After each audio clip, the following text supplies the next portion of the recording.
All right, if you're learning French, I bet you've run into the final boss of grammar, the articles, right? They're absolutely everywhere. They seem to change for no reason, and it can feel like a battle you just can't win. But you know what? Don't worry. Today, we are going to crack that code together. Yeah, this cloud of confusion probably looks pretty familiar. It's that feeling every single English speaker gets. You just want to say the book or some water, but suddenly you're staring down what feels like a dozen different options. It's overwhelming, for sure, but I promise you there is a simple logic behind all of it. And here it is. This is the secret sauce. The one single concept you really need to get your head around. In French, every noun has a gender. It's either masculine or it's feminine. Period. Once you just accept that fact, the entire system of articles just starts to unlock. Seriously, this isn't just some random rule. It's the key to everything else we're going to talk about. Okay, let's dive into our first set of tools, the definite articles. Now, these are basically the French version of our word the. You use them when you're talking about a specific, clearly identified person, place, or thing.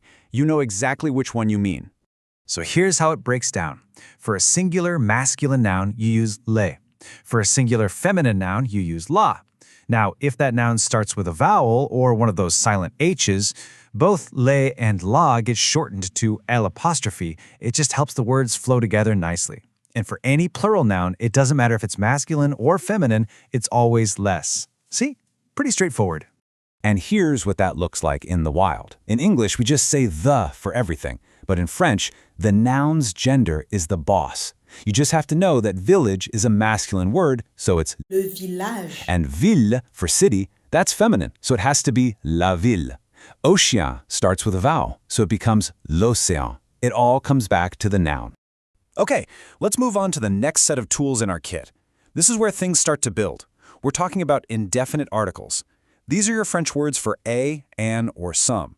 You pull these out when you're talking about something that's not specific or just one of many. And you'll see the logic is exactly the same. For a single masculine noun, you grab un. For a single feminine noun, you use une. And for any plural noun where you'd probably say some in English, like some friends, you use des. 3 simple tools for 3 really specific jobs. Here's a perfect everyday example. A bike becomes un vélo. Why?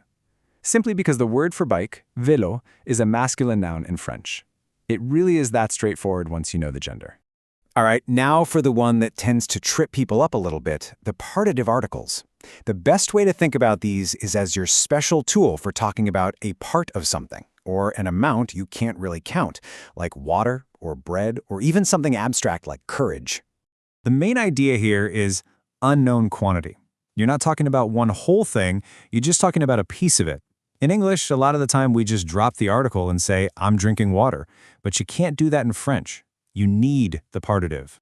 And here's the cool part. There's a simple formula for making them. It's just a mashup.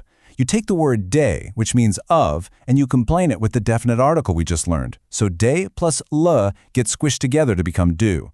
De plus la just stays de la. And de plus les becomes des. It's a simple little recipe. I guarantee you've heard this one before. Je voudrais du pain.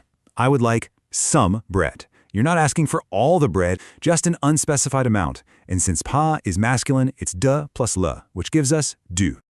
So, this is the really crucial point to remember. English often lets us get away with dropping the article. We just say, I would like bread. But French insists on that extra bit of precision. You have to specify that you're talking about some of the bread. This is probably the single biggest difference to get used to. Je voudrais du pain can be used when you are sitting at a table at home or in a restaurant and you want someone to pass you some bread. However, when you go to a bakery, you need to specify the quantity. So you will say, je voudrais une baguette or je voudrais 2 baguettes. For a larger loaf, you will say, je voudrais un pain. Or je voudrais 2 pains, and so on. Pain is bigger than baguette. Now for a real pro tip. This is a rule that once you know it will make you sound so much more fluent.